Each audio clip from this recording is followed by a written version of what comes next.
Ah, maintenant je sens que je suis à CFC. Maintenant je sens qu'on peut couler. Je sens vraiment qu'on peut couler. Amen.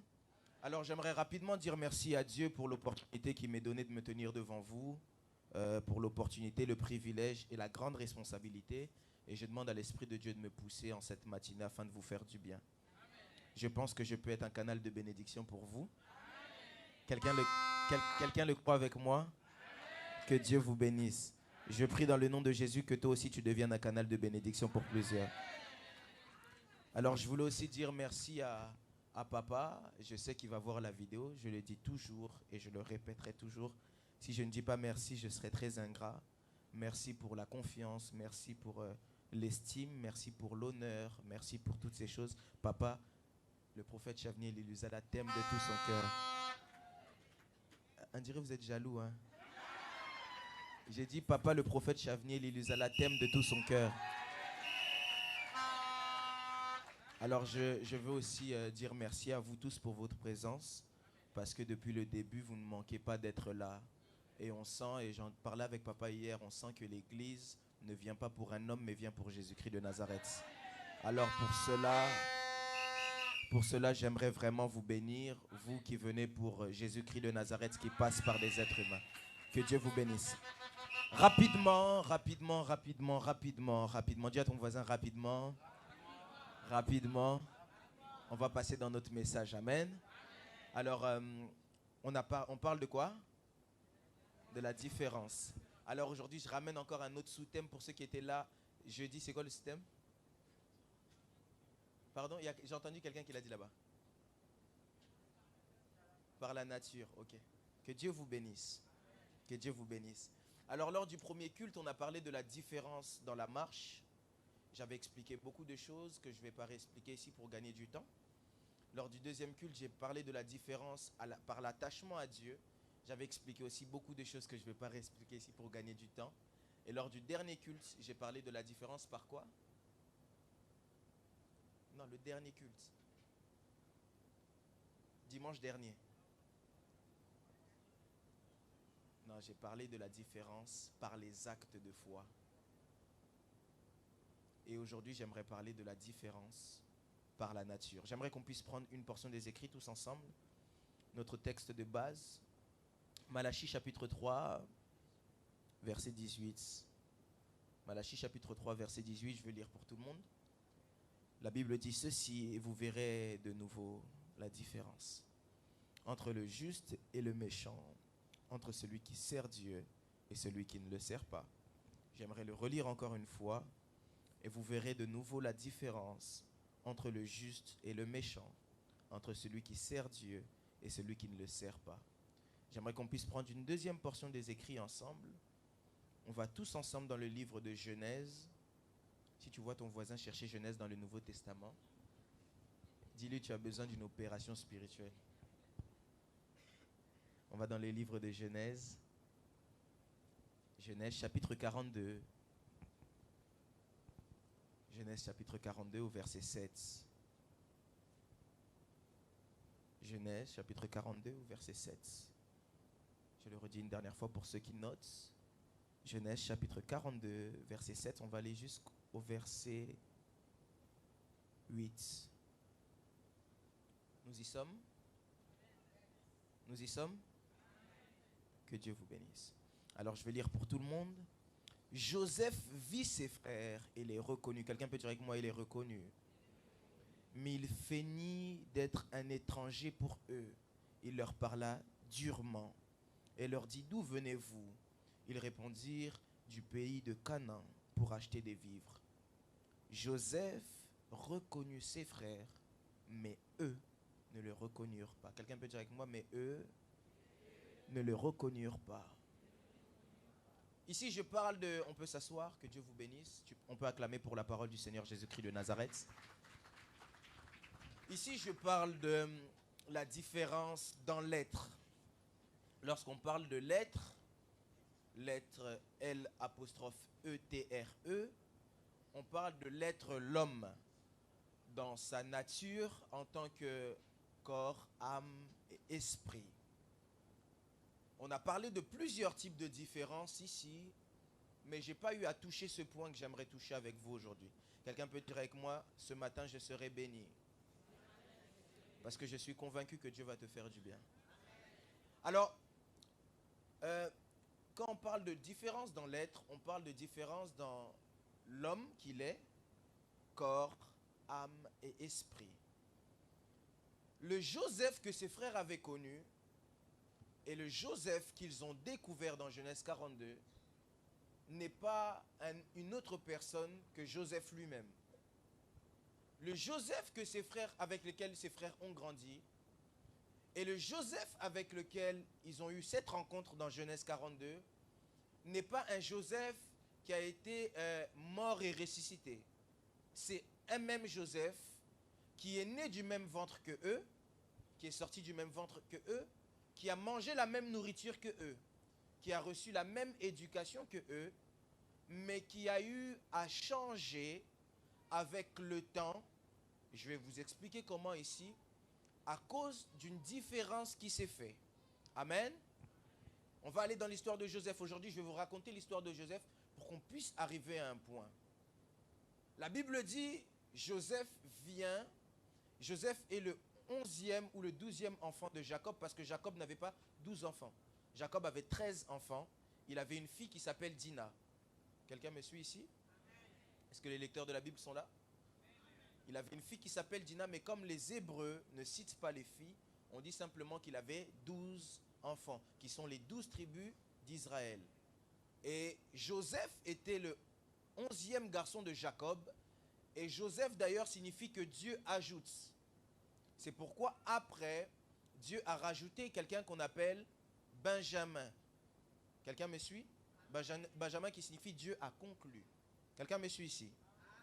Et Joseph était un enfant assez particulier aux yeux de Jacob son père, ou encore Israël son père, parce qu'on en a parlé ici, Jacob et Israël c'est la même personne, simplement il y a le changement de la nature, le changement par l'être qui arrive. Vous remarquerez avec moi que Jacob avait une façon particulière de traiter Joseph. Pourquoi? Parce qu'il a eu tous ses enfants avec Léa, mais Jacob, si vous repartez dans l'histoire, vous remarquerez que Jacob, la femme qu'il voulait marier premièrement, n'était pas Léa, mais c'était Rachel. Et le premier enfant que Rachel donne à Jacob, c'est qui? Joseph. C'est pourquoi vous remarquerez que l'amour que Jacob portait pour Joseph était un amour particulier. Alors ce qui va se passer, c'est que Jacob va commencer à traiter Joseph différemment de ses autres frères. Il va lui donner une tunique qu'on appelle la tunique de multicouleurs. Il va lui donner beaucoup d'affection. Lorsque ses frères travaillent, lui ne travaille pas. Lui, c'était l'enfant chéri de son papa.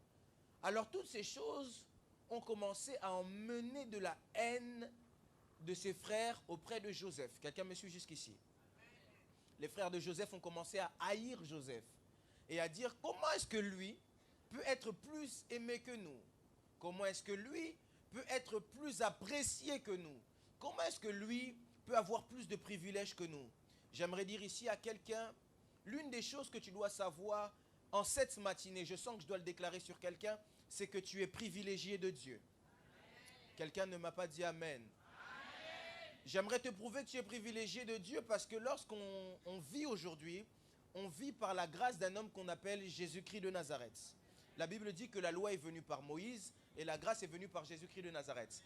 Or, quand on parle de grâce, on parle du mot hébraïque qui est shanan. Et lorsqu'on parle de shanan, on parle de chérir. Donc tout celui qui opère dans le domaine de la grâce ou qui vit par la grâce est un enfant chéri de Dieu. J'aimerais le redéclarer sur toutes les personnes qui ont la foi et qui croient en ces paroles. Tu es enfant chéri de Dieu. C'est pourquoi en cette année de différence, tu vas voir que Dieu va te traiter différemment des autres. C'est pourquoi en cette année de différence, tu vas voir Dieu avoir une attitude différente avec toi. Quand ce sera toi, il y a certaines choses qui vont passer, mais les autres, ça ne passera pas. Quelqu'un peut me poser la question, mais ça peut ne pas être biblique. J'aimerais vous demander à Saoul. Saoul pourrait même croire que Dieu est méchant. Parce que Saoul a moins péché que David. Mais David a plus péché, mais Dieu a protégé David là où il a rejeté Saoul. Parce que sur David, il y avait ce qu'on appelle la grâce, le shanan. J'aimerais dire à quelqu'un, Dieu ne regarde pas à tes péchés. Dieu te dit, va et ne pêche plus. Il est vrai que le péché n'est pas bon, mais Dieu ne te condamne pas lorsque tu pêches. Dieu te donne une seconde chance. J'aimerais dire à quelqu'un en cette matinée, en cette année de différence, c'est aussi l'année où Dieu nous donne une seconde chance. Il y a plusieurs d'entre nous, parfois on vit dans le péché, mais Dieu nous aime malgré tout. J'aime une chose que j'ai l'habitude de dire, Dieu ne nous aime pas parce que, Dieu nous aime malgré. Parce que les hommes nous aiment parce que nous sommes beaux, ils nous aiment parce qu'on a des belles paroles, ils nous aiment parce qu'on s'habille bien, mais Dieu nous aime malgré toutes nos imperfections. La Bible dit, il nous a aimés avant même la fondation du monde. J'aimerais dire à quelqu'un, Dieu t'aime, Dieu t'aime, Dieu t'aime. Ah, j'ai raté le amen de quelqu'un qui sent qu'il est aimé de Dieu. Je suis en train de parler à quelqu'un que Dieu aime. Je suis en train de dire à quelqu'un, Dieu t'aime, Dieu t'aime, Dieu t'aime. Si les hommes ne t'aiment pas, Dieu lui t'aime. Si les hommes te rejettent, Dieu ne te rejette pas. Si les hommes te condamnent, Dieu ne te condamne pas. Je ne sais pas à qui je suis en train de parler. Je suis en train de parler à une personne ce matin. Je suis en train de dire à quelqu'un, Dieu t'aime, Dieu t'aime. Le mal par lequel tu es en train de passer, ce n'est pas Dieu qui veut ça. C'est quelque chose que Dieu permet, mais Dieu t'aime. Et comme il t'aime, comme il a fait pour Job, Dieu est en train de dire, je me lèverai le dernier. J'aimerais dire à quelqu'un, Dieu t'aime. Si tu vois qu'il n'est pas content, c'est qu'il n'a pas bien compris. Regarde à l'autre voisin, tu dis, Dieu m'aime, Dieu m'aime, Dieu m'aime. Moi, j'aime le dire, Dieu m'aime. Si toi, tu penses qu'il ne t'aime pas, j'aimerais te dire que moi, Dieu m'aime. Dis un peu à ton voisin, Dieu m'aime. Dieu m'aime. Dieu t'aime. Je suis ce matin venu dire aussi à quelqu'un, Dieu t'aime. Peut-être que ça fait longtemps qu'on ne t'a pas dit ça. J'aimerais te le rappeler, Dieu t'aime. Peut-être que tu penses seulement que Dieu aime les autres parce que tu vois la visitation chez les autres. J'aimerais te dire, Dieu t'aime aussi. C'est pas parce que l'autre s'est marié, toi tu t'es pas marié que Dieu ne t'aime pas. Dieu t'aime aussi. C'est pas parce que l'autre a eu des enfants que toi tu n'as pas encore eu que Dieu ne t'aime pas. Dieu t'aime aussi. Je suis en train de dire à quelqu'un, c'est pas parce que l'autre a vécu quelque chose que toi tu n'as pas vécu que Dieu t'aime pas. Dieu t'aime aussi. Je sais pas à qui je le dis, je sais pas à qui je le dis. Je sais pas si je suis à CFC. Je suis en train de dire à quelqu'un, Nzambalinga kayo, Nzambalinga kayo, Nzambalinga kayo, Nzambalinga kayo. Au nom de Dieu t'aime. Dieu t'aime. Donc comme tu es là, tu dois savoir que Dieu m'aime. Comment tu es habillé comme ça, Dieu t'aime. Même si dans les styles de la mode, on va dire c'est pas ça que nous on aime, ça c'est ce que Dieu aime. Si eux ils aiment comment ils s'habillent de leur côté, moi Dieu m'aime comme ça. La Bible dit, apôtre Paul est en train de dire, nous l'aimons parce que lui nous a aimé le premier. Je suis en train de dire à quelqu'un, Dieu t'a aimé le premier. Dieu t'a aimé le premier. Est-ce que je peux avancer? Alors ce qui se passe c'est que Jacob a une attitude assez particulière avec son fils Joseph. Et ça attise la colère des autres. Et puis, pour ne pas arrêter tout ça, il arrive un jour, quelqu'un peut dire avec moi un jour. Joseph, il dort dans la même maison que ses frères, mais il a un rêve différent que ses frères. J'aimerais dire à quelqu'un, on peut se trouver dans la même pièce, mais nos visions ne sont pas les mêmes. Joseph dans la même maison que ses frères, mais son rêve différent de ses frères. Si ses frères avaient l'habitude seulement de rêver les brebis qu'ils doivent garder, Joseph commence à avoir des rêves sur les étoiles. Joseph commence à avoir des rêves sur des choses qui sont placées dans les hauteurs. J'aimerais dire à quelqu'un, ne vois pas comme tout le monde. J'aimerais le dire à quelqu'un, ne vois pas comme tout le monde. Écoutez, vous savez, même en français, est-ce que je peux avancer? En français, on a l'habitude de nous dire que tous les mots qui finissent par EL, je crois, non, animal AL, au pluriel deviennent AUX. Les animaux. On peut me donner un autre exemple? Non, ça c'est chacal, c'est l'exception. Cheval, capital, capitaux. Mais même dans cette règle-là, on vous dira aussi qu'il existe une catégorie de personnes qui sont les exceptions. Eux, même si tous les autres deviennent AUX au pluriel, eux ne deviennent pas AUX. Un mot comme chacal, au pluriel, ça ne devient pas les chacos. Je suis venu dire à quelqu'un, tu es une exception. Quelqu'un ne m'a pas saisi. J'ai l'impression que je ne prêche pas dans la bonne église. J'ai l'impression que je ne suis pas à CFC. Je suis venu dire à quelqu'un, tu es une exception. Si tous les autres rêvent seulement des petites choses, toi tu dois commencer à rêver de grandes choses. Je déclare dans le nom de Jésus que Dieu mette des grands rêves dans ta tête. Ah, j'ai raté le amen de quelqu'un. Je dis à quelqu'un que Dieu mette des grandes visions dans ta tête. Si tout le monde voit seulement acheter... Écoutez, actuellement le rêve de tout le monde c'est commencer à acheter une voiture. Si tout le monde rêve d'acheter une voiture, toi rêve d'acheter un avion. Je suis en train de dire à quelqu'un, sois l'exception. Parce que tu es exceptionnel. Alors Joseph fait un rêve différent. Joseph fait un rêve différent. Et ça attise la colère de ses frères. Mais j'aimerais un peu qu'on puisse revenir sur le rêve de Joseph. Parce que c'est très important, il faut que je le dise. Quelqu'un peut dire avec moi, prophète, dis-le. Joseph fait un rêve. Il voit ses frères comme des étoiles qui se prosternent devant lui. Avant de toucher le fait qu'ils se prosternent devant lui, Joseph voit tous ses frères comme des étoiles. Et eux tous briller. Ce que j'aime avec le rêve de Joseph, c'est que le rêve de Joseph n'emmenait pas seulement l'élévation chez lui, emmenait l'élévation chez tous ses frères. Je suis ici en train de dire à quelqu'un, cette année, la différence ne doit pas être seulement chez toi. Mais la différence doit aussi être dans ta famille. Écoutez, moi je ne prêche pas un évangile qui sépare les familles. Vous savez, l'une des plus grandes institutions que Dieu a existé, c'est quoi? C'est la famille. C'est pourquoi, remarquez, avant Dieu avait un peuple. Mais Dieu a vu que le peuple n'était pas assez fort. Il a décidé de créer une famille. Si auparavant c'était un peuple, on était tous serviteurs et servantes de Dieu, Jésus dans la perfection est venu nous emmener à devenir fils et filles de Dieu. Parce qu'il n'y a rien de plus important que la famille. Je suis en train de dire à quelqu'un, en cette année, que la différence entre dans ta famille. Que la différence entre dans ta famille. Mais le rêve de Joseph, ses frères commencent à se prosterner devant lui. Alors à ce moment-là, ça attise encore plus la colère de ses frères. Et puis même, j'aimerais aller plus loin. La grâce qu'il y avait sur Joseph, en réalité, n'était pas la grâce de Joseph. La grâce qu'il y avait sur Joseph, en vérité, ne devait pas revenir à Joseph. La grâce qu'il y avait sur Joseph, en réalité, était la promesse qui était sur Jacob. Parce que quand Isaac bénit Jacob, il dit, tes frères se prosterneront devant toi. Mais vous remarquerez nulle part dans la Bible où Ésaü se prosterne devant Jacob.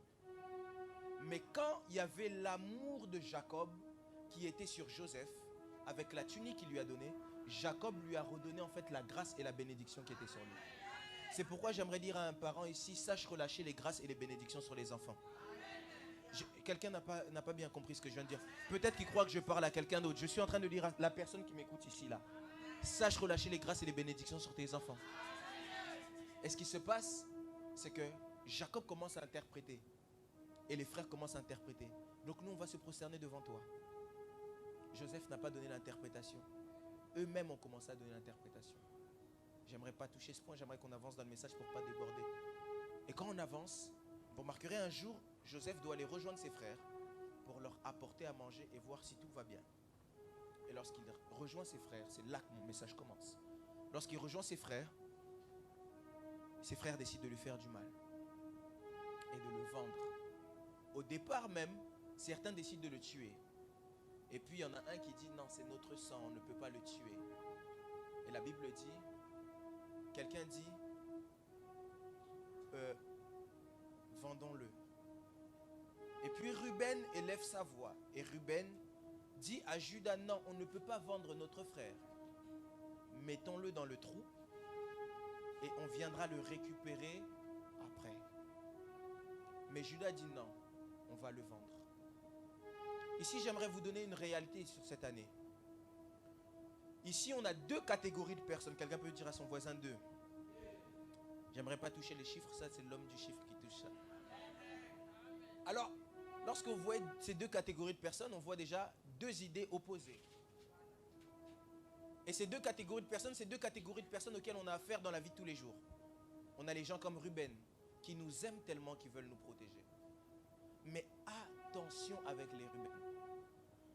Parce que Ruben veut ton bien d'après lui. Mais le bien que Ruben veut te faire d'après lui n'est pas bien pour ta destinée. Et on a des gens comme Judas.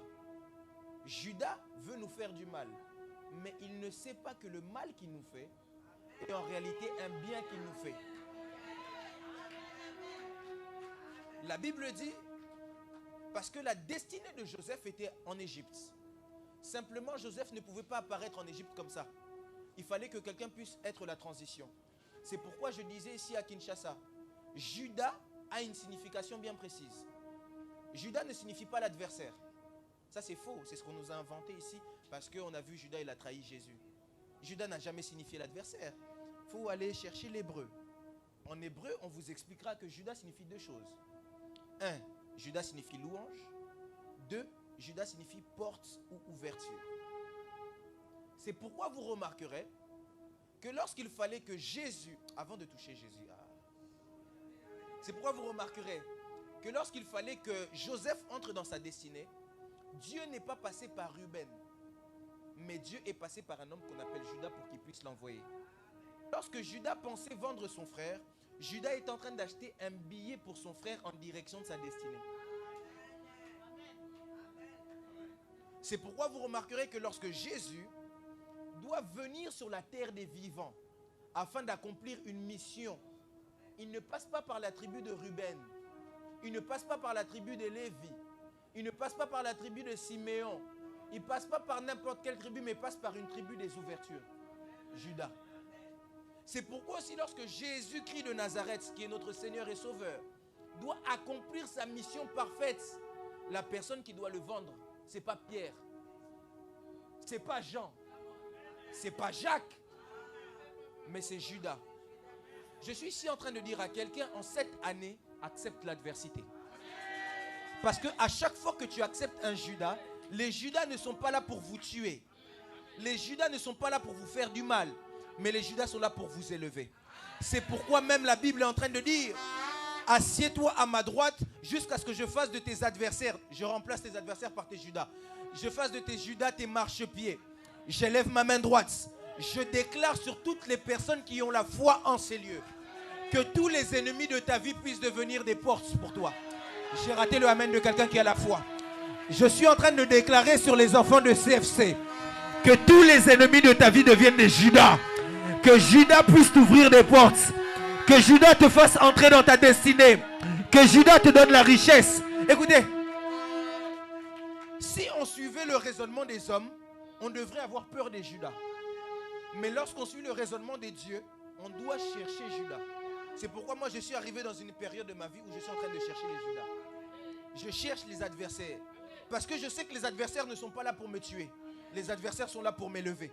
On en a parlé ici dimanche dernier. David n'a jamais... je peux même vous révéler certaines choses par rapport à David. David en réalité, entre le moment où on l'a oint roi et il arriva à la couronne, d'après certains théologiens, ils disent il y a à peu près 30 ans. Mais pendant ces 30 ans-là, ce qu'il a emmené à la couronne, en réalité, ce n'est pas l'huile qu'on avait mis sur lui. C'est à chaque adversité, on est en train de l'élever en rang. Je suis en train de dire à quelqu'un, accepte l'adversité. Je répète encore, accepte l'adversité. Lorsque tu vois l'adversité, ne pleure pas. Mais lorsque tu vois l'adversité, vois des portes qui s'ouvrent. Lorsque tu vois l'adversité, mais vois le trône de Dieu qui vient pour toi. Écoutez, je suis en train de dire à quelqu'un, Judas est là pour ton bien. Judas est là pour te faire du bien. Est-ce que je peux avancer? Est-ce que je peux avancer? Est-ce que je peux avancer? Et ce que j'aime dans ce texte, c'est qu'au lieu de le vendre seulement, ils prennent sa tunique, la déchirent et mettent du sang dessus. Ils mettent du sang dessus. Alors on déclare la personne comme morte.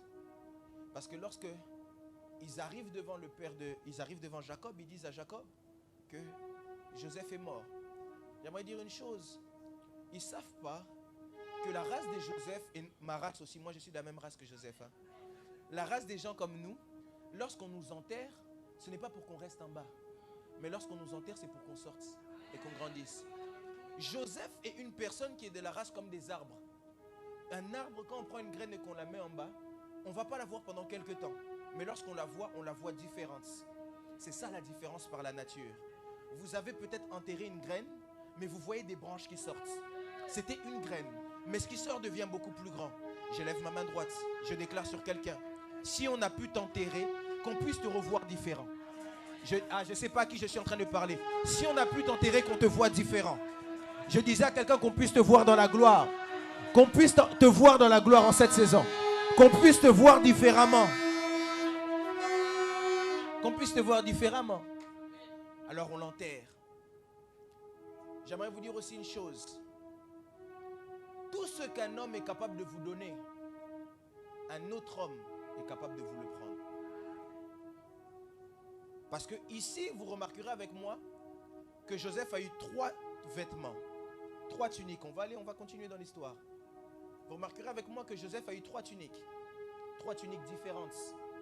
Mais la première tunique, c'est la tunique que son père lui a donnée. Vous savez, lorsqu'on parle des vêtements, les vêtements, ça représente les œuvres ou les titres.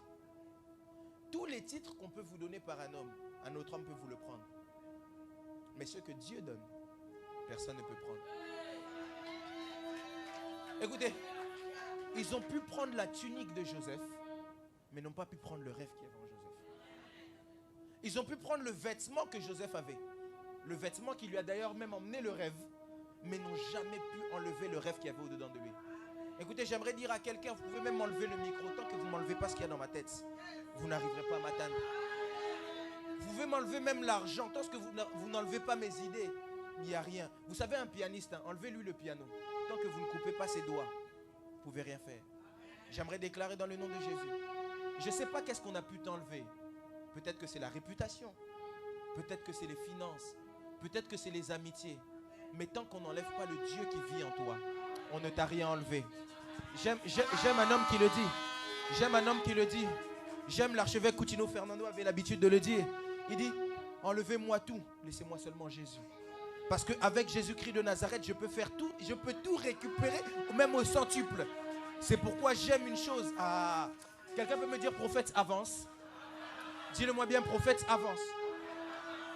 Quand Satan se présente devant l'Éternel, il est en train de parler au sujet de Job. Et Dieu dit à Satan, prends tout ce que tu veux de lui, mais ne touche pas son âme. J'aimerais vous expliquer pourquoi il a dit ne touche pas son âme.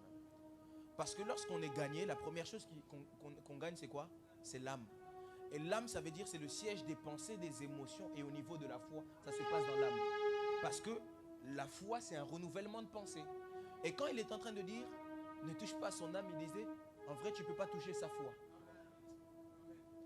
Tu peux tout lui enlever, mais tu ne peux pas enlever sa foi en moi. Parce que tant que tu enlèves tout, si sa foi est encore là, tout ce que tu enlèves là, il peut récupérer. C'est pourquoi lorsque Dieu a restauré, il a restauré en quantité et en qualité. Je lève ma main droite. Je déclare sur toutes les personnes qui se trouvent dans la salle qu'on puisse te restaurer tout ce que tu as perdu dans le nom de Jésus-Christ de Nazareth. J'ai raté le amen de quelqu'un. Je suis ici en train et j'annonce à quelqu'un que Dieu restaure tout ce que tu as pu perdre. Que Dieu te redonne en double tout ce que tu as perdu. Ah, j'ai l'impression de ne pas être à CFC. J'ai l'impression de ne pas être à CFC. Et la Bible me dit, on lui enlève sa tunique. Et il arrive dans un endroit, chez Potiphar. Lorsqu'il arrive chez Potiphar, on lui donne encore plus que ce qu'il avait chez son père. Écoutez une chose, j'ai l'habitude de le dire. Si Dieu permet que tu puisses perdre ce que tu ne pensais jamais perdre, c'est parce que Dieu est sur le point de te donner ce que tu ne pensais jamais avoir. J'ai raté le amen de quelqu'un. Si tu perds ce que tu pensais jamais perdre, c'est que certainement Dieu est sur le point de te donner ce que tu pensais jamais avoir. Parce que la tunique que son père lui avait donnée à Joseph, papa, cette tunique demeurait chez lui. Dès qu'il sortait de chez lui, c'était fini. Personne ne voyait l'importance de cette tunique. Mais lorsqu'il arrive dans la maison de Potiphar, son règne a eu plus d'ampleur. Je suis en train de dire à quelqu'un que Dieu t'emmène de gloire en gloire. Que Dieu t'emmène de gloire en gloire. Écoutez, la différence qui s'est passée, c'est que Joseph a quitté une gloire familiale pour entrer dans une gloire régionale. Pour après rentrer dans une gloire nationale. Parce qu'en réalité, oh mon Dieu, mon Dieu, mon Dieu. C'est pourquoi j'aime dire à quelqu'un, ne reste pas fixé sur ce qu'il y a derrière. Reste fixé sur ce qu'il y a devant. Si vous voulez poser la question à quelqu'un, posez la question à la femme de Lot. Elle vous dira qu'elle est morte parce qu'elle a regardé derrière. Parce qu'en réalité, avec Dieu, l'espérance de la gloire. La Bible dit, Christ en moi, c'est l'espérance de la gloire. Lorsqu'on parle d'espérance de la gloire, ce n'est pas concernant les choses passées. C'est concernant les choses à venir. Je suis en train de dire à quelqu'un, ne calcule pas les jours qui sont passés. Regarde la suite de l'année. Parce que j'en suis sûr et je suis convaincu. Je le crois de tout mon cœur, à moins que Dieu ne soit pas Dieu. À moins que Jésus-Christ de Nazareth ne soit pas le véritable Dieu. Cette année, tu vas voir la différence. J'en suis convaincu. Je ne sais pas à qui je parle. Mais j'ai foi en ces paroles. J'ai foi en ces paroles. Je crois fermement que cette année, tu verras la différence. La différence se fera simplement parce que tu auras les yeux focalisés sur ce que Dieu veut faire avec toi. La Bible dit, j'ai des projets de bonheur et non de malheur. Vous savez, lorsqu'on parle de projet, c'est quoi? À chaque fois que vous voyez un mot, il y a pro devant, ça veut dire ça être au futur. Projet, c'est faire un saut vers le futur. Programme, c'est préparer des choses par rapport au futur. Et Dieu dit, j'ai des projets. En d'autres termes, j'ai un futur glorieux pour vous. Je suis venu dire à quelqu'un, Dieu a un futur glorieux pour toi. J'ai raté le amen de quelqu'un qui a la foi. J'ai encore raté le amen de quelqu'un qui a la foi. Je suis en train de dire à quelqu'un, Dieu a des projets pour toi. Et lorsque Joseph arrive dans la maison de Potiphar, la femme de Potiphar commence maintenant à tenter Joseph. Et Joseph ne veut pas céder. Joseph ne veut pas tomber dans ça. Et ce qui se passe un jour, sa femme attrape même sa tunique et Joseph fuit. Écoutez, acceptez de fuir certaines choses parce que vous ne savez pas ce qu'il y a devant. J'aime le dire, moi je pense que nous sommes dans une génération où on peut devenir chrétien milliardaire sans compromis. Moi je crois qu'on peut aller loin dans la vie sans compromission. Joseph a refusé alors qu'il allait avoir encore plus que ce qu'il avait. Le problème c'est que derrière chaque tentation du diable, c'est parce qu'il sait que Dieu a plus grand pour toi derrière.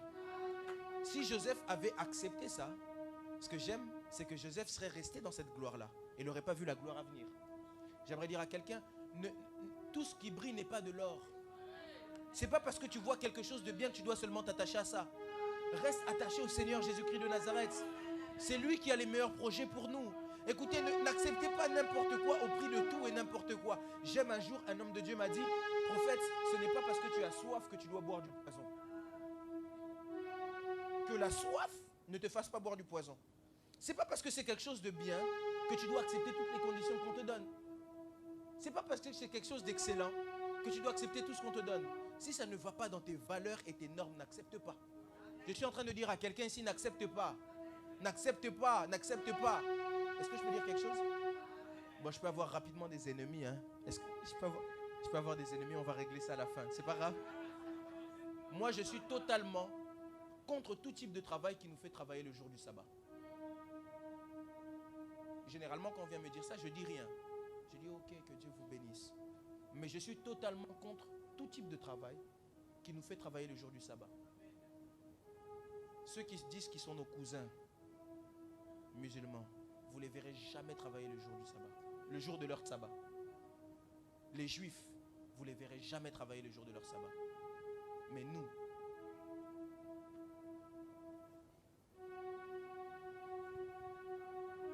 parce qu'on voit l'argent, on se compromet.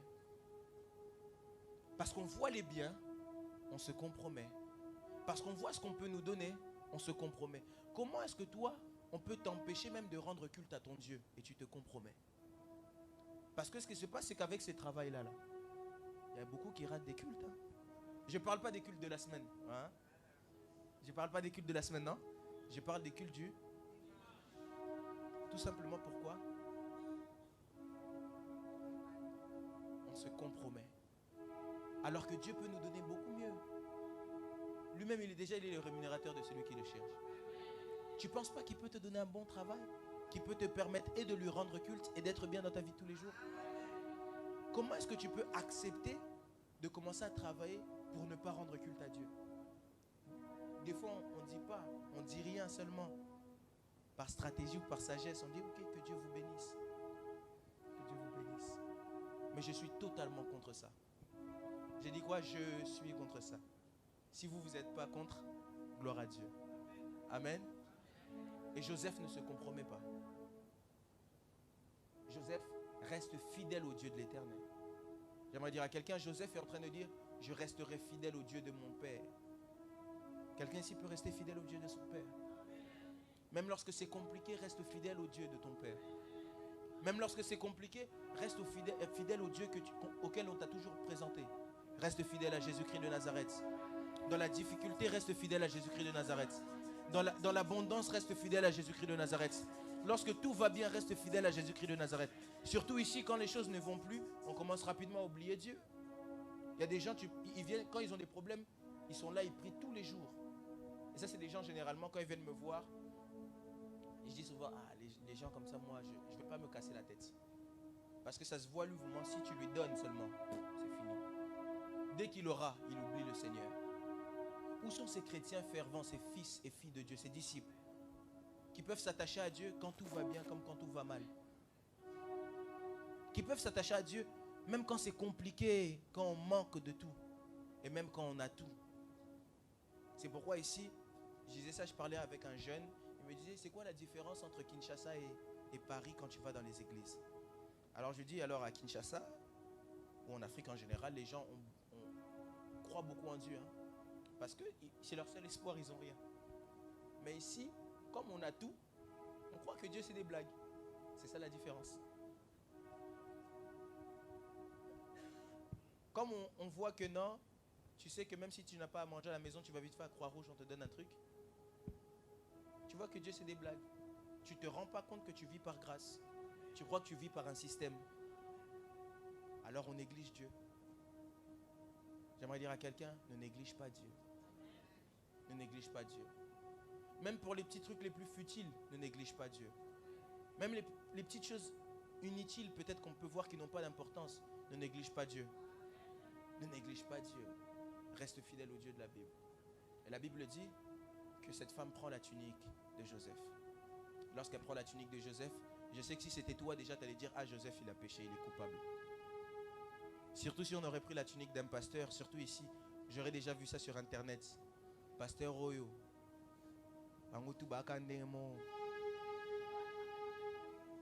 Il n'y a plus de sérieux. Eux tous, c'est des pécheurs. Maintenant, on commence même à donner des surnoms au pasteur. Hein? Je ne vais pas donner des exemples. On commence même à donner des surnoms au pasteur. Ah, pasteur Royo, ah, laisse tomber. De toute façon, tous les pasteurs, eux tous, ils sont seulement pareils. Il n'y en a pas un pour rattraper l'autre. Et puis, ça devient vraiment des sujets. Hein? Et partout où tu vas aller, tu vas entendre ça. Surtout nous, les prophètes. Oh mon Dieu. Ah, les prophètes, hein? Des mankionistes. Donc, des gens qui ne sont pas sérieux. Et ça devient comme ça tout le temps. Écoutez, j'aimerais vous dire une chose. Parfois, ce n'est pas parce que la femme de Potiphar a la tunique de Joseph que Joseph est vraiment tombé. Ce n'est pas parce que la femme de Potiphar a la tunique de Joseph que Joseph est vraiment tombé. C'est pourquoi des fois, il y a certaines choses, c'est seulement Dieu qui peut nous défendre. C'est seulement Dieu qui peut nous justifier. C'est pourquoi vous remarquerez, même parfois ici, on parle, j'ai donné l'exemple des pasteurs, mais même ici, parfois on vous accuse de plusieurs choses à tort et à travers. Vous avez parfois voulu vous justifier de vous-même, mais Dieu dit garde silence. Moi-même, je combattrai pour vous. Je suis ici en train de prier pour quelqu'un, je lève ma main droite et je déclare que Dieu te justifie dans tes combats. Que Dieu te justifie là où on est condamné. La Bible d'ailleurs dit il n'y a plus de condamnation pour ceux qui sont en Jésus-Christ de Nazareth. Je déclare dans le nom de Jésus que toutes les condamnations qui étaient dirigées vers toi puissent tomber dans le nom de Jésus. Et la Bible dit, alors, la tunique, ça passe. On jette Joseph en prison. Et même en prison, Joseph reste intègre à Dieu. Et en prison, Joseph devient le pasteur prisonnier. Il commence à leur expliquer comment les choses se passent. Il commence à leur dire comment les choses doivent se passer.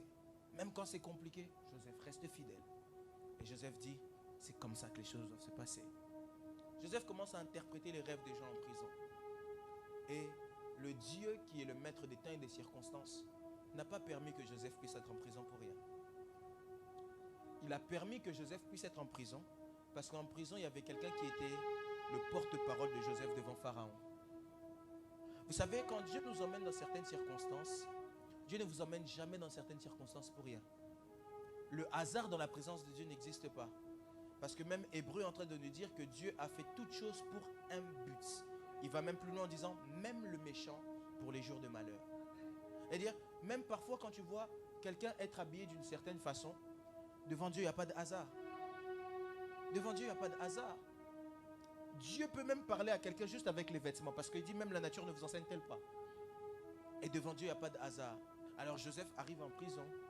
Mais quand il est en prison, Dieu n'a pas permis qu'il arrive en prison à n'importe quel moment. Mais à la période où il y avait celui qui devait l'emmener auprès de Pharaon. Et Joseph commence à interpréter le rêve. Alors cet homme, on le libère. Et un jour, il arrive devant Pharaon. Pharaon appelle tous ses sages, tous ses magiciens. tous ses Urim, etc. Il fait tout ce qu'il peut faire. Il consulte comme il peut consulter. Mais personne n'arrive à interpréter son rêve. Vous savez pourquoi personne n'arrive à interpréter son rêve? Parce que c'était de Joseph qu'il s'agissait. Vous savez, parfois, Dieu empêche beaucoup de choses parce que c'est de vous qu'il s'agit. Il est possible que Dieu puisse emmener le trouble dans la vie de quelqu'un simplement pour que toi tu viennes. Il est possible que Dieu puisse donner même le trouble à Macron pour que toi tu te tires chez toi. C'est possible que Dieu puisse troubler quelqu'un simplement pour venir vers toi. Ah, quelqu'un n'est pas en train de me dire amen, je pense que j'ai pris à la mauvaise église. Il est possible que Dieu puisse perturber le sommeil de quelqu'un simplement pour toi. Il est possible que Dieu puisse faire perdre les consciences de quelqu'un simplement pour toi. Tu peux arriver à un examen où on vous dit on va recruter 2 personnes, les 2 meilleurs. Peut-être les gens qui étaient là étaient très intelligents, ils parlent même mieux français que nous. Mais tu vois seulement ce jour-là, au lieu de dire là, il commence à dire une. Au lieu de dire le, il commence à dire les. Au lieu de dire voiture, il dit voiture. Et puis on dit non, c'est telle personne qu'il s'agit. Simplement, vous pouvez penser que c'est rien. Mais c'est Dieu qui est derrière toutes ces choses-là. Parce que Dieu peut tout faire pour t'emmener là où il veut t'emmener. Je l'ai dit quelque part, Dieu peut utiliser différentes méthodes pour nous emmener à un même but. Dans les 4 évangiles, Jésus guérit 4 aveugles. Mais les 4, il est guéri de façon différente. Il y en a 4. Les 4 sont guéris, mais les 4, ils passent par 4 façons différentes. Si eux, ils ont dû plonger dans l'eau pour être guéris, toi, tu peux être guéri à sec. Je suis en train de dire à quelqu'un, toi, tu peux être guéri à sec. Dieu peut faire les choses différemment pour toi. Dieu peut le faire pour toi. Et la Bible dit, cet homme-là arrive devant Pharaon et dit à Pharaon, moi, je connais quelqu'un qui peut te faire du bien. J'aimerais dire à quelqu'un, ne néglige personne. Je peux répéter, ne néglige personne. Vous savez pourquoi il faut négliger personne? Parce que Dieu sur la terre des hommes passe toujours par des hommes. Dieu passe toujours par des hommes. Un jour, je vous parlerai de la façon dont j'ai rencontré papa. Ce jour-là, peut-être que certains seront choqués. Mais Dieu passe toujours par des hommes. Il est impossible que Dieu ne passe pas par un homme. Parce que même si quelqu'un me pose la question, comment? Posez-moi la question, comment? Je vous dirai, Exode chapitre 3. Dieu parle à Moïse, il dit, j'ai entendu les cris de mon peuple. Moi Dieu, je suis descendu pour les délivrer. Va. C'est Dieu qui est descendu, mais comment tu envoies Moïse? Alors va faire toi-même, non? Il dit, je suis descendu pour les délivrer. Maintenant Moïse va, parce que Dieu passe toujours par un homme. Dieu passe toujours par un homme. Dieu passe toujours par un homme. Il n'y a rien que Dieu fasse ici-bas sans passer par un homme. C'est pourquoi ne néglige personne. Peut-être la personne qui est à côté de toi là où tu es assis. Peut-être que demain c'est elle qui te fera rentrer dans le palais royal. Peut-être la personne qui est à côté de toi là où tu es assis. Peut-être que demain c'est elle qui te donnera le travail. Peut-être la personne qui est à côté de toi là où tu es assis. Peut-être que c'est elle qui te donnera l'homme ou la femme de ta vie. Peut-être la personne qui est à côté de toi là où tu es assis. Si tu tombes en panne demain sur la route, peut-être c'est lui qui va devoir te dépanner. Mais si tu n'es pas capable d'être bien avec les personnes, comment tu veux que cette personne puisse te faire du bien? Si cette personne a l'esprit de haine pour haine, dent pour dent, œil pour œil, comment va te faire du bien? Mais si tu te comportes bien avec les gens, cette personne te fera beaucoup de bien. Je suis en train de dire à quelqu'un, regarde un peu ton voisin, dis-lui, talanga bien mais minimiser raté. Dis-lui, demain je peux te donner du travail. Dis-lui, peut-être demain je serai président de la République. On ne sait pas. On ne sait pas. Dis-lui, peut-être demain je serai le premier ministre ici. On ne sait pas. C'est ça. Peut-être demain je serai le préfet. Quand tu vas vouloir faire entrer les gens de ta famille, ils vont devoir passer par moi. Tu ne sais pas. Je déclare dans le nom de Jésus que Dieu vous élève afin de faire du bien aux autres. J'ai raté le amen de quelqu'un. Je le répète, que Dieu vous fasse du bien afin que vous fassiez du bien aux autres. J'ai raté le amen de quelqu'un qui a la foi. Je dis à quelqu'un qui a la foi que Dieu t'élève afin que tu fasses du bien aux autres. Que Dieu te donne afin que tu donnes aux autres.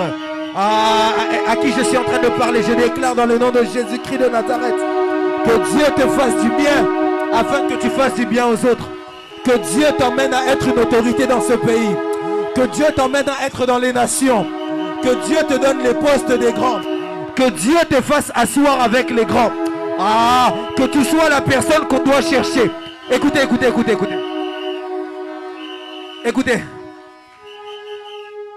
J'avais l'habitude à un moment de dire que Dieu doit me connecter avec les grands.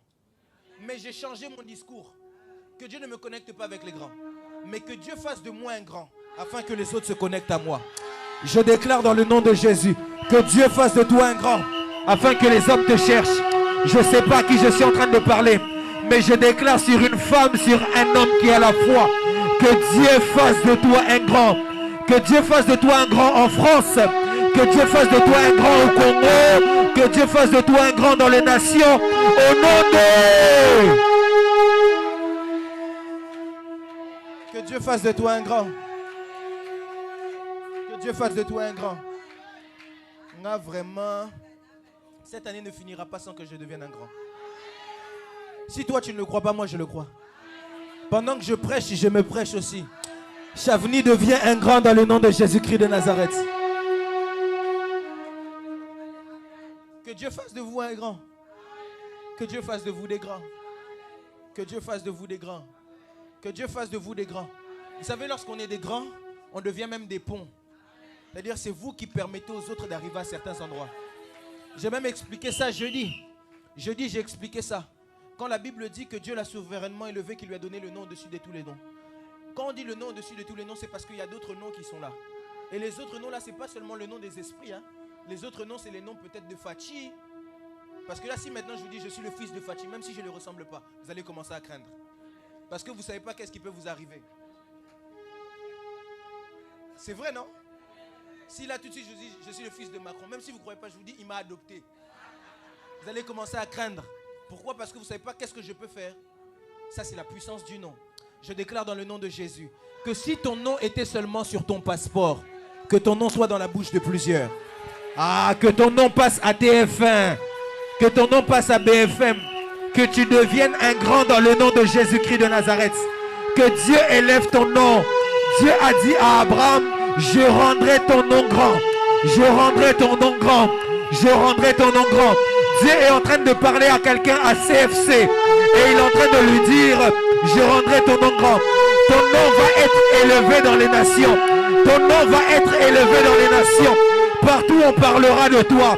Lorsqu'on cherchera les hommes puissantes, on parlera de toi.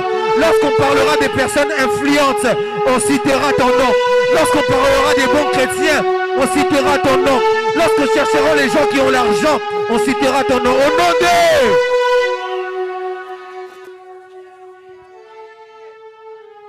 Que Dieu fasse de vous des grands. Que Dieu fasse de nous des grands.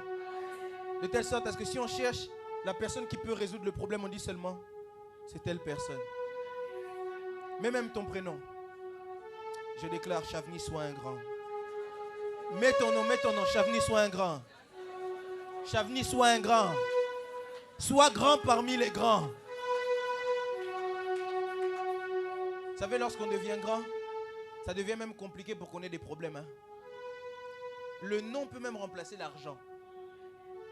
Vous savez ça? Le nom peut même remplacer les CV. Les noms peuvent remplacer les CV. On voit seulement ton nom, on ne va même pas te demander tu fais quoi dans l'avion, rentre directement. À cause de quoi? Du nom. Et c'est pourquoi j'aime une chose. Lorsque maintenant Joseph arrive face au pharaon, quelle heure il est? Lorsque Joseph arrive face à Pharaon, Joseph arrive face à Pharaon. Et Pharaon lui dit, j'ai fait un rêve. Est-ce que tu peux me l'interpréter? Joseph commence à interpréter le rêve de Pharaon. Il interprète le rêve de Pharaon. Il interprète le rêve de Pharaon. Il interprète. Pharaon même est choqué. Il dit, ah, Mouto a Wutiwa. Il interprète, il interprète. Et quand il finit d'interpréter le rêve, Pharaon dit, mais on doit trouver quelqu'un qui doit gérer ça. Et Pharaon dit, il n'y a que toi qui peux le faire. Parce que tu as l'esprit de sagesse et d'intelligence. J'aimerais dire à quelqu'un, l'esprit qui est sur toi, c'est un esprit de sagesse et d'intelligence. Et ce qui se passe, là le mystère, il y a un mystère très étrange. C'est que c'est en interprétant le rêve de Pharaon que Joseph est entré dans son rêve. En d'autres termes, Joseph a utilisé ses grâces et ses talents pour entrer dans son rêve. Écoutez, Utilise simplement ce que Dieu t'a donné pour qu'il t'emmène dans ta vision. Dieu ne va pas te bénir avec ce qu'il ne t'a pas donné. Dieu va te bénir simplement avec ce que tu as. C'est pourquoi, est-ce que je peux dire quelque chose? Lorsque Moïse commence à poser la question à Dieu, il dit à Dieu, tu veux m'envoyer? Je ne sais pas parler. Je ne sais pas comment je vais faire. J'aime deux choses que Dieu dit à Moïse. La première question qu'il pose à Moïse, il dit, qu'est-ce que tu as dans la main? Il prend sa main, il lui montre que le bâton avec lequel il marche tous les jours, Dieu peut faire des miracles avec ça. La deuxième chose qu'il lui dit, comme tu dis, tu ne sais pas parler, tu as un petit frère qui s'appelle Aaron. Ça devient ton prophète. Donc Moïse a vécu pendant toute sa vie avec un bâton, mais ne savait pas que son bâton pouvait devenir serpent. Moïse a vécu toute sa vie avec son frère Aaron, mais ne savait pas qu'Aaron pouvait devenir prophète. Écoutez, j'aimerais dire à quelqu'un, il y a des choses avec lesquelles tu vis tous les jours, que Dieu peut multiplier et faire devenir grand. Tu vois, même la petite voix avec laquelle tu as, même avec cette petite voix, Dieu peut t'emmener dans les hauteurs. Même avec les petites choses que tu négliges là, même ces petites imaginations que tu négliges, Dieu peut t'emmener quelque part. Dieu peut t'emmener quelque part. Dieu peut t'emmener quelque part. Même avec les petites choses que tu négliges, Dieu peut t'emmener quelque part. C'est pourquoi j'aime pas négliger les faibles commencements des gens. Parce que même ce petit truc qu'on peut voir comme rien, Dieu peut l'utiliser pour l'emmener quelque part. Je suis en train de dire à quelqu'un que Dieu prenne ce que tu as et qu'il t'emmène dans les nations. Que Dieu prenne ce que tu as et qu'il t'emmène quelque part. Et lorsqu'il se passe cela, le pharaon dit à Joseph, à partir de maintenant, on ne t'appelle plus Joseph. On t'appelle Safnak Panéa. Je ne vais pas venir sur la définition de Safnak Panéa, ce n'est pas très important. Et là maintenant, on voit déjà que le nom a changé.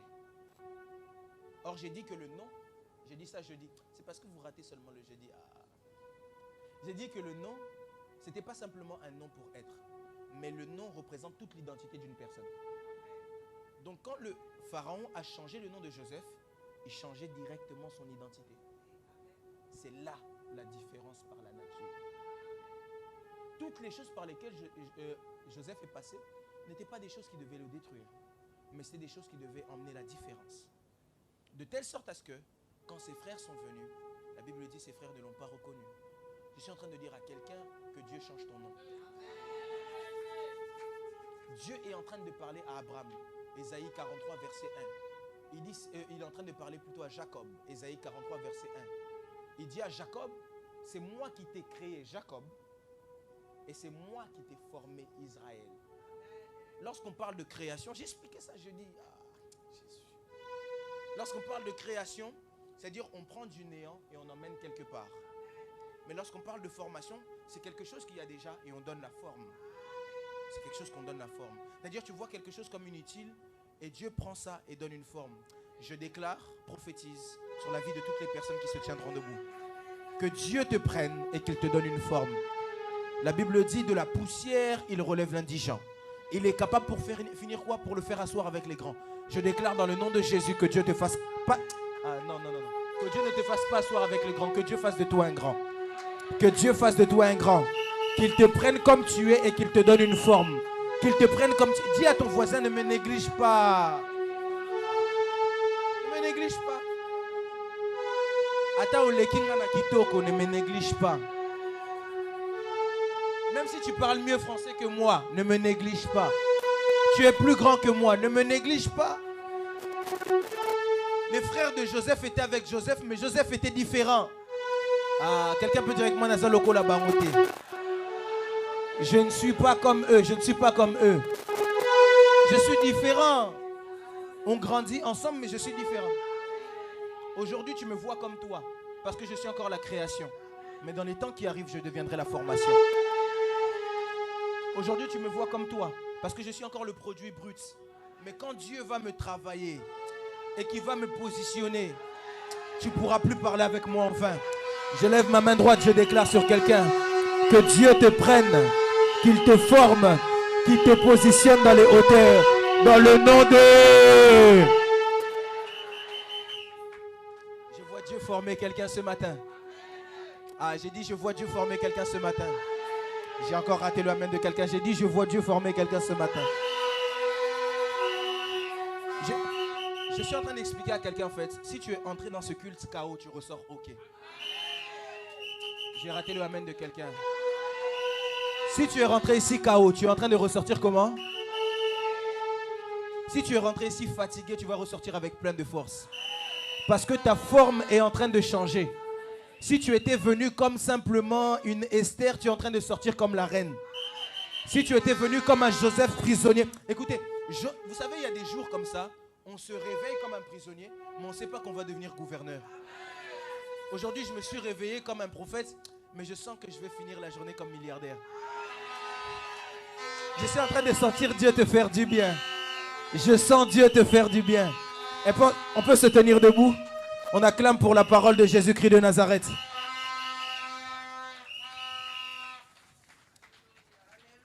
Ah, nao sentir bola mwanzambe.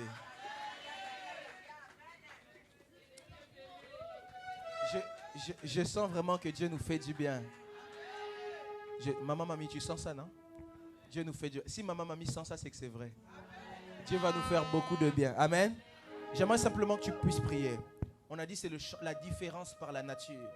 Que Dieu te change totalement. La Bible dit quand ses frères sont venus, ses frères ne l'ont pas reconnu. Il est temps que les gens puissent se dire Ezayoto, Ezayoté. C'est toi qu'on avait vu ou c'est pas toi? Parce que là où Dieu est en train de t'emmener, les gens vont se dire c'est impossible que ce soit toi. Amen. Mais toi tu répondras selon vous c'est impossible, mais selon ma foi c'est possible. J'ai raté le amen de quelqu'un. Les gens vont se dire comment est-ce que tu es arrivé comme ça? Normalement, si on regarde là où on a grandi, comment est-ce qu'on nous a éduqués, les gens avec qui on marchait, ce n'était pas possible. Toi, tu vas leur dire, ça c'est selon vos normes à vous, mais selon les normes de ma foi, c'est possible. J'ai dit à quelqu'un, c'est possible. Dieu est en train de t'emmener là où les hommes ne pensent pas. Je ne sais pas à qui je suis en train d'annoncer ces choses, mais je le déclare dans le nom de Jésus-Christ de Nazareth. Que Dieu fasse avec toi des choses impossibles. J'ai raté le amen de quelqu'un. Que Dieu fasse avec toi des choses impossibles. J'aimerais que là où tu es, tu puisses simplement lever tes mains vers le ciel comme ça. C'est un dimanche de transformation. Tu vas dire à Dieu, Seigneur, maintenant, je suis prêt. Par ton esprit, transforme-moi. Élève ta voix, commence à prier. Je sens le mouvement de l'esprit dans la salle. Je sens vraiment le mouvement de l'esprit dans la salle. Je sens le mouvement de l'esprit dans la salle. Je sens Dieu faire du bien à une personne. Quand tu pries comme ça, le Saint-Esprit peut te toucher directement. Parce que Dieu est en train de visiter son peuple. J'ai entendu l'Esprit de Dieu me dire, c'est un dimanche de transformation. C'est un dimanche de transformation. La main de Dieu est là pour toucher des âmes, pour toucher des cœurs et pour changer des vies. Si on t'avait connu comme Bartimée, comme un aveugle, je suis en train de te dire, tu ressors comme quelqu'un qui voit. Si on t'avait connu comme un paralytique devant le temple, tu es en train de sortir comme quelqu'un qui marche correctement et qui peut sauter pour la gloire de Dieu. Que la transformation entre chez toi. Que la transformation entre chez toi. Gardez juste vos mains élevées vers le ciel. On peut garder le silence.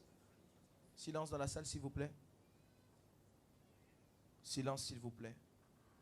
Jésus-Christ de Nazareth, je prie par ton esprit que tu puisses toucher des vies ici et que tu changes des vies à jamais. Que tout celui qui était venu KO, qu'il ressorte, ok. Seigneur, que ta visitation touche maintenant et change des vies à tout jamais. Père, qu'il puisse y avoir un avant et un après ce culte. Les gens diront, je suis venu dans un culte où on a célébré Jésus-Christ de Nazareth et ma vie a changé. Je le déclare dans le nom de Jésus-Christ de Nazareth. Et tous les saints ensemble ont dit Amen. Amen. Amen, que Dieu vous bénisse. Est-ce qu'on peut acclamer pour la parole du roi des rois? Je disais qu'on acclame pour la parole du roi des rois. On peut pousser des cris de joie, des acclamations, des cris de joie. Pas pour